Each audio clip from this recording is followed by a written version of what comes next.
Hi friends, Pam here. I thought I would do a little yard update and just kind of, talk about some things that have been on my mind in a short, hopefully, video. So it is June, the end of June, and it's a beautiful time of year, but it's also such a busy time of year, I know, for many people. People are going on holidays, they're working in their yards, there's all kinds of things going on. So it's just harder to get into that schedule, isn't it? How are you finding this time of year? Do you like summer? Are you a summer person? I think I'm a fall person. I love a little bit cooler days, but I have to admit it is just wonderful outside right now. So anyway, yeah, here we have the trees are looking nice. I'll just turn this around and you can see the flower pots are doing pretty well. Lots of randoms in here, but because we've had so much rain lately, they're looking good. This bleeding heart is just absolutely going to town. And this area that I had to redo is starting to take shape. There's weeds and stuff still to deal with, but the roses are looking good.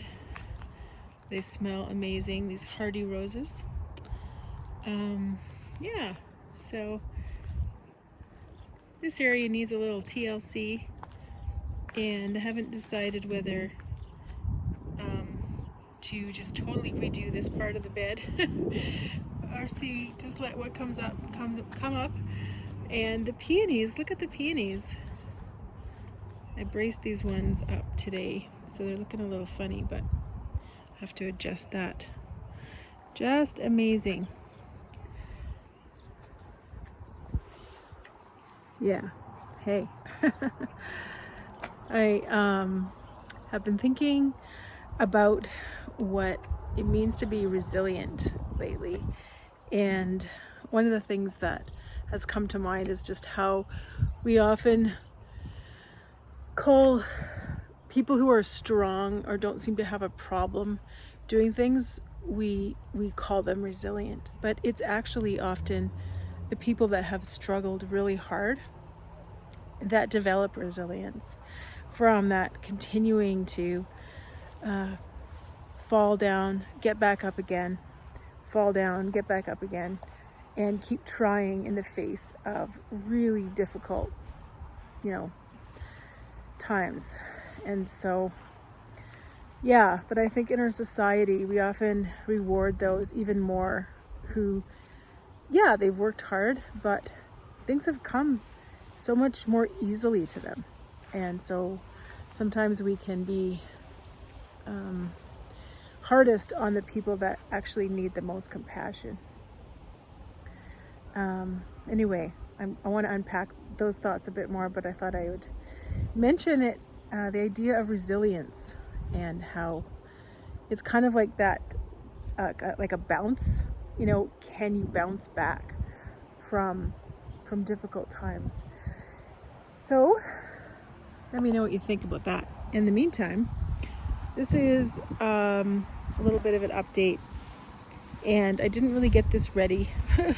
I just had time to do a video here between things happening, so I thought I would walk around. And so I made this bed. I have to put in these lilies today that I got on sale, and then I have a few things that I divided from my mom's garden. Just took a chunk, but it was really hard to do because they were very compacted and there was lots of gravel, and yeah, it was tough. So I also got these rocks. Aren't they beautiful? These petrified wood actually is what they are. And right now I just kind of have them randomly placed around, but I'm just looking forward to making this bed look cool. And I have this bench here because the deer I'm trying to wait for this to get a little bit stronger. So sometimes I put the bench over top of it, especially since it's been hailing here off and on lately. And then I seeded this with some really good grass seed and soil, so it should be able to get some grass around this area. And then I'm not sure what I'm going to do with the transition here, so if you have any ideas. Some of my little potatoes that had been dug out by the crows, I noticed have started coming up. So I have a couple of bare spots though, and one of the spots I actually hoed out the potato when I was weeding, so that's on me. Anyways, yeah, so I might see if I can fill in a couple gaps here, but these French potatoes, even though I planted them really late, are coming up great guns, so glad about that. And then we have my garden boxes, and so I've got some gravel in here. I'm going to be working on the borders this week, and yeah, don't have a ton in here because it's kind of an experiment, but zucchini, 1 tomato, some sweet peas, some onions, carrots, and I have some baby leeks in here. I've never grown leeks before, but I'm going to try starting them from seed and then planting them. Anyway, this is my little makeshift gate that I made. So I can just walk in there and tend to the things. And so far the deer haven't bothered to try and do anything with this.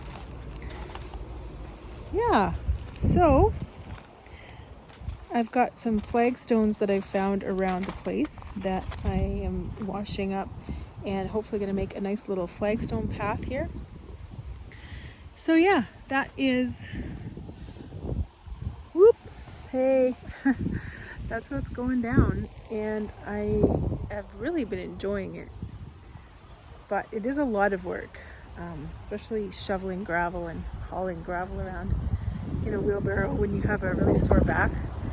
But it's good exercise, so I'm all for it.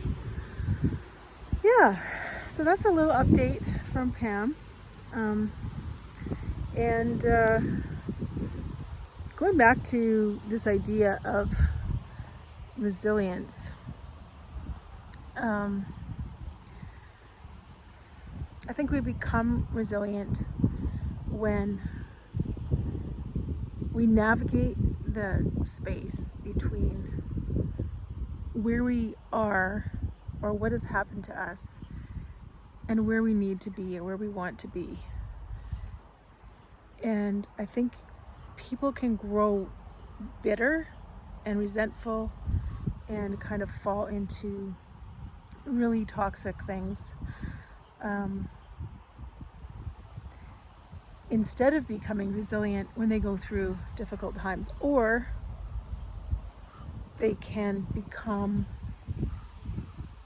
able to deal with with all kinds of issues that happen in a grace-filled way. So just thinking through some of those things today, and I'm planning to write a blog about it.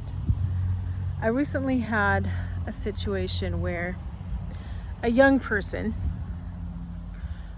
bless their heart, a young person said some really hurtful and critical things about someone in my family, and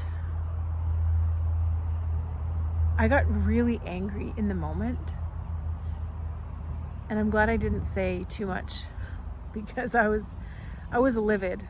It was just so arrogant and closed-minded and hard to cope with.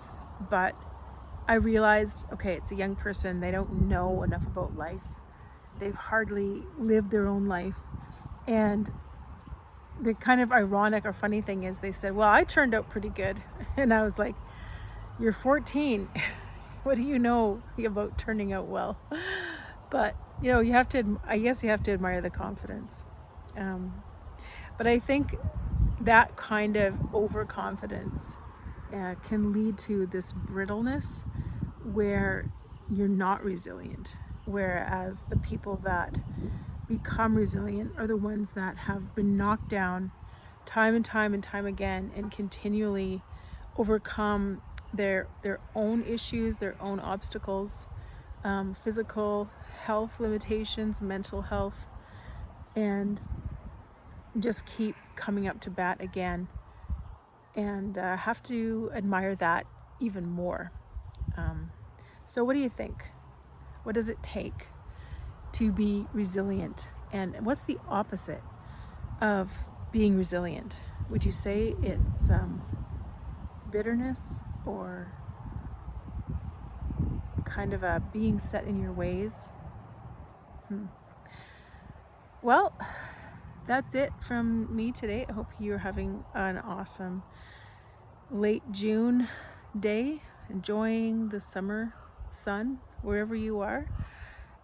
If you're on the other side of the world, I think you're going into winter. So put a sweater on and have a cup of hot something for me. Okay, talk to you guys later. Bye-bye.